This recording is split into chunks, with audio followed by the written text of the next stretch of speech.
également cette lâcheté dans un post, je cite, « Je condamne fermement cet acte de violence lâche et inexcusable contre la journaliste Maïmouna Ndour Faye. La liberté de la presse est un droit fondamental qui doit être protégé et respecté en toutes circonstances. Aucune forme de violence ne saurait être tolérée. Les responsables de cette agression devront répondre de leurs actes devant la justice. Je tiens à lui exprimer tout mon soutien et réitère mon engagement à garantir un environnement sûr et serein pour tous les professionnels des médias dans notre pays », a écrit le chef de l'État sur Twitter. Nous parlons toujours de cette agression de notre consoeur Maïmouna Ndour Faye, directrice de 7TV, qui a suscité beaucoup de réactions à travers des communiqués, mais également un rassemblement de la coordination des associations de presse au niveau de la 7TV cet après-midi. Un peu avant, nos équipes se sont rendues sur place pour recueillir les réactions de ses collègues. Ils sont au micro de Mansour Djassé et de Mohamed Fall. Alors en tant que femme, très choquée, très peinée, bien que la violence, on la condamne, qu'elle soit envers les hommes ou les femmes, mais vraiment là, en tant que femme, ça nous a fait très très mal de voir qu'une consoeur, de surcroît notre patronne, vraiment la directrice générale du groupe 3 universel, Maïmouna Ndour Faye, à la une, dans la une plutôt de tous les journaux, et que ce soit associé à une agression physique. Franchement, ça a été une nouvelle assez choquante. Au nom de toutes les femmes, en tout cas de la 7TV, nous disons non aux violences faites aux femmes, mais nous disons non aussi à l'atteinte des libertés et au musellement vraiment de la liberté de la presse. Toujours à propos de l'agression de Maïmouna Ndour Faye, la direction générale de la 7TV a également sorti un communiqué après avoir rassuré quant à l'état de santé de Maïmouna, qui selon elle reste stable, revient sur son professionnalisme irréprochable de Maïmouna Ndour, disons, et sa rigueur journalistique exemplaire. Elle annonce par ailleurs que la 7TV reste debout et mobilisée pour que les responsables de cette forfaiture inédite, infâme, hideuse et ignominieuse répondent de leurs actes devant les tribunaux. Ils n'ont pas par ailleurs manqué de remercier l'ensemble de la presse et tous les citoyens qui leur ont témoigné leur soutien. Et puis nous parlons à présent du ministre de l'Intérieur et la Direction générale des élections qui ont animé une conférence de presse pour se prononcer sur l'actualité politique. Séance tenante, Maître Sidiki Kaba dira que cette situation est inédite, même s'il reconnaît qu'il appartient aux 7 sages du Conseil constitutionnel de trancher. Il n'en a pas moins donné des pistes pour suppléer à cette probable vacance du pouvoir. Suivons ses propos au micro de Aïssa Daba. Le ministre de l'Intérieur et président de la commission du dialogue, Sidiki Kaba, s'est exprimé par rapport à la date du 2 juin pour l'organisation du scrutin. C'était lors d'un entretien avec la presse sur les 2 jours du dialogue national organisé par le président de la République, Macky Sall. Ainsi, selon lui, la meilleure date pour l'élection présidentielle est celle justement proposée lors du conclave de Diamniadio. C'est bien la Pentecôte, hein? 19. Si on choisit le 26 mai pour la date de l'élection présidentielle, le deuxième tour va coïncider avec la Tabaski, alors que si on prend la date du 2 juin, il n'y aura aucun obstacle ou difficulté, parce que le deuxième tour sera le 26 juin et c'est pourquoi on fait cette proposition. Proposition-le. À défaut, il évoque une éventuelle reprise du processus électoral au cas où le président Macky Sall quitte le pouvoir avant la tenue de l'élection présidentielle. Je vais préciser aussi une chose. Si le président de l'Assemblée nationale succède au président Macky Sall le 2 avril, on sera obligé de reprendre tout le processus électoral. Et tout citoyen désirant être candidat le sera. Et on recommencera la collecte des parrainages. Le ministre Sidiki Kaba a également abordé la question sur l'amnistie avec des éclaircissements. Parce que Je vais aussi revenir sur la question de la loi d'amnistie. Ce n'est pas le président de la République qui a le pouvoir d'amnistier, mais seule l'Assemblée nationale a le pouvoir de prendre ces types de lois-là. Assemblée, moi, a compétence. Les mouvements FC25, F24, FDD et Arsunu Élections ont créé une nouvelle plateforme dénommée Front de résistance FDR. L'objectif est de faire face au président Macky Sall qui, selon eux, devra quitter le pouvoir au plus tard le 2 avril 2024. Ils ont par ailleurs profité de leur rencontre pour exprimer à nouveau leur désaccord face à la loi d'amnistie annoncée. La plateforme a fait face à la presse jeudi. Les détails avec Abdoulaye Dieye. Résidence Mamoun a été le lieu de rencontre de l'opposition et de la société civile ce jeudi, regroupés autour d'une plateforme dénommée Front de résistance.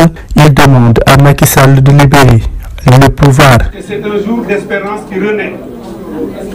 Le monde entier nous a observé ces dernières semaines face à cette agression de Macky Sall. Agression contre le peuple sénégalais, agression contre notre constitution. Et le monde se demandait comment le peuple sénégalais réagirait. Et nous avons montré au monde que nous sommes capables de réagir. On ne laissera pas Macky Sall détruire ce pays en partant. Il faut que nous le sachions. L'enjeu, c'est qu'il parte conformément à ce que dit notre constitution. Soucieux et conscient de l'avenir du pays, disent-ils, il invite les Sénégalais à se joindre à l'ultime combat. Ce que je dis aux Sénégalais est de ne pas affaiblir la mobilisation et d'être unis et mobilisés. C'est pour cela qu'on a créé ce front de résistance avec la participation des démocrates, la société civile et les journalistes. La démocratie est plus forte que le président Macky Sall, donc il doit partir et nous laisser refaire notre démocratie. Plus jamais ça. Plus jamais ça du monde. Plus jamais ça. Pour l'amnistie, le front pose des conditions. Qu'aucune amnistie ne peut se faire sans reddition de compte. Qu'aucune amnistie ne peut se faire sans qu'on ne sache dans quelles conditions les Sénégalais ont été brimés, tués, et que le droit le plus élémentaire n'est pas pu être assuré par ceux qui devaient le faire.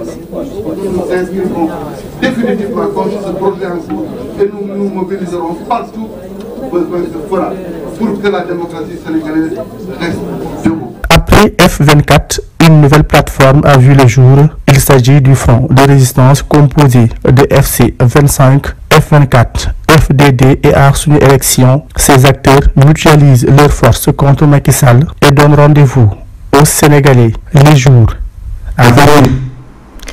Le mouvement Y en a marre a également fait face à la presse ce vendredi pour se prononcer sur la crise politique. Il rejette en bloc les conclusions issues du dialogue national initié par le chef de l'État, plus particulièrement la loi d'amnistie qui, selon eux, est tout juste un prétexte pour effacer les crimes et délits commis par les tenants du pouvoir. Les détails avec Amsatou Gano et Medounbaye.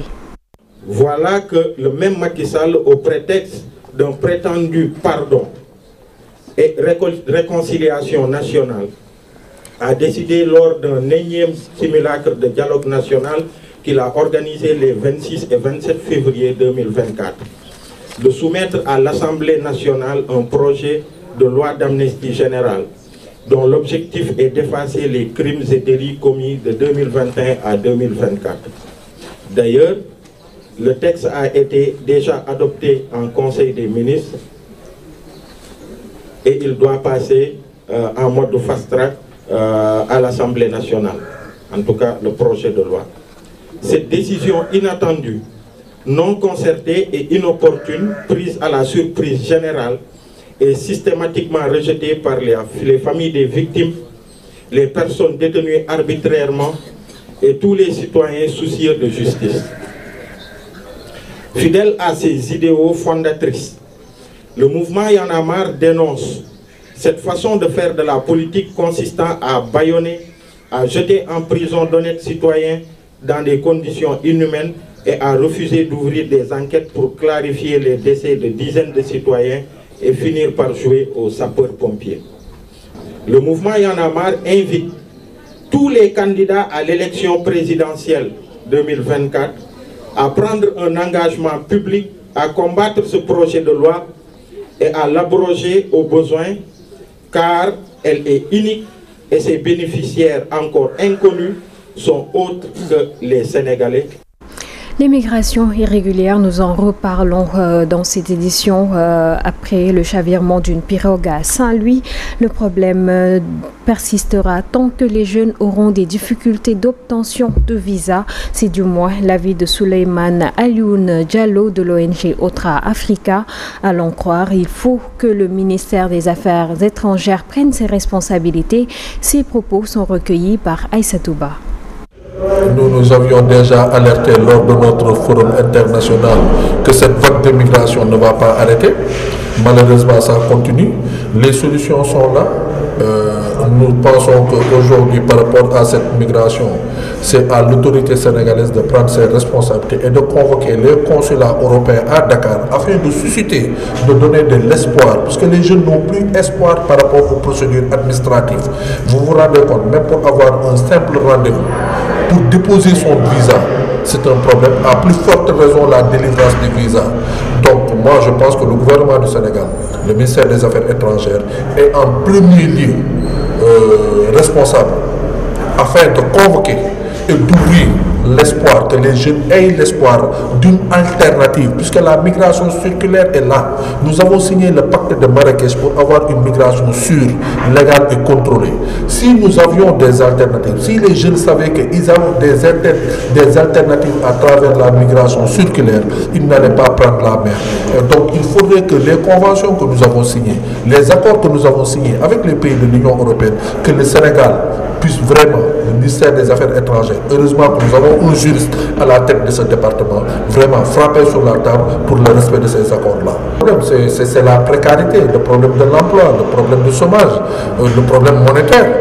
Aujourd'hui, au Sénégal, nous avons tendance à s'attaquer aux DREC. Les DREC, ils viennent ici, pourquoi? Parce que la monnaie CFA est supérieure à la monnaie guinéenne. Nos jeunes partent ailleurs, pourquoi? Parce que l'euro est supérieur au CFA, le dollar est supérieur au CFA. Vous pensez que ce qu'ils gagnent en Europe, s'ils pouvaient le gagner ici, ils ne seraient pas restés dans leur famille et bénéficier de toutes les conditions sociales pour être là, travail égal, salaire égal. Pourquoi les jeunes vont partir? En effet, le phénomène de l'immigration irrégulière continue avec son lot de drames. Le chavirement de la pirogue à Saint-Louis faisant plus de 28 morts vient s'ajouter aux multiples accidents de la mer des jeunes qui tentent de rejoindre l'Europe.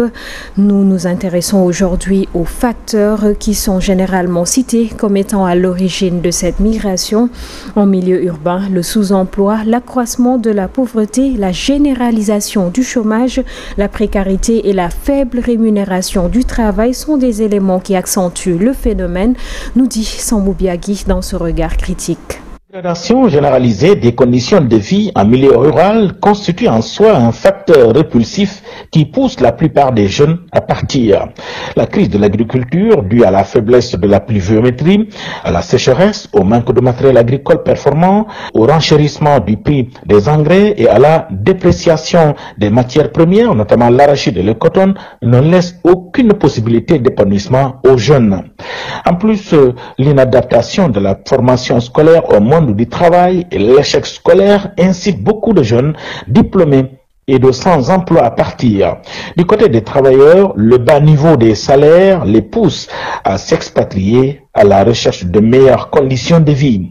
Dans tous les entretiens, les migrants évoquent constamment l'impossibilité de trouver un emploi et l'absence de toute perspective d'insertion professionnelle comme étant les premiers facteurs qui les poussent à partir.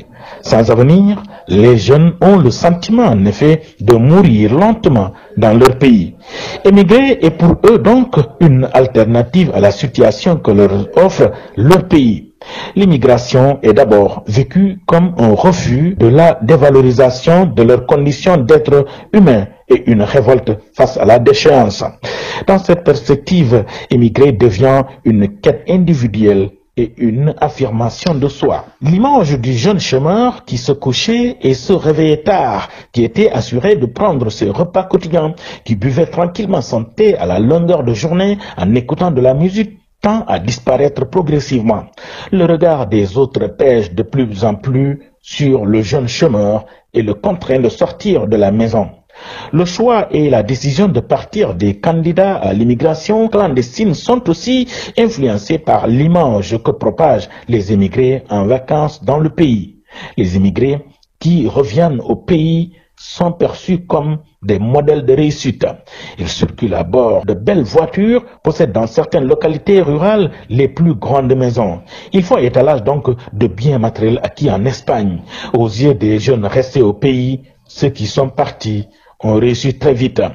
Réussir veut dire construire sa propre maison, se marier en organisant une grande cérémonie, financer le pèlerinage à la Mecque de ses parents et circuler dans de grosses voitures. Ces signes extérieurs de richesse amènent de plus en plus de jeunes gens à vouloir s'expatrier pour gagner de l'argent et imiter ces immigrés.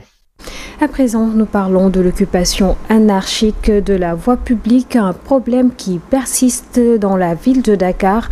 Les mesures prises pour y remédier ne sont souvent pas respectées. Selon Daouda Ciss, responsable de la voirie à la mairie de Grand Yoff, certaines de ces occupations sont autorisées par les municipalités. Suivons ces propos au micro de Ndela Ndiaye. Vous avez dit, bien préciser l'occupation anarchique.